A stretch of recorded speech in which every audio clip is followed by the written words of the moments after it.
महंगाई के सताए अवाम के लिए एक और बुरी खबर आ गई है। वफाकी काबीना ने बिजली सार्फिन से 76 अरब रुपए इजाफी वसूल करने की मंजूरी दे दी है। जराये के मुताबिक के इलेक्ट्रिक समेत बिजली सार्फिन से इजाफी वसूलियाँ आइंदा 4 माह में की जाएंगी।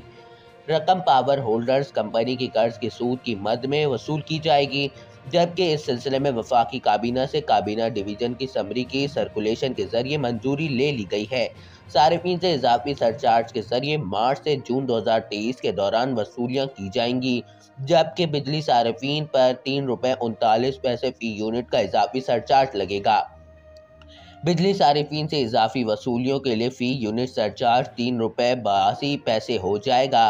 वफाकी काबीना ने 1 रुपये फ़ी यूनिट का इजाफी सरचार्ज लगाने की भी मंजूरी दे दी है, जो आइंदा माली साल 2023 और 24 के लिए लागू होगा।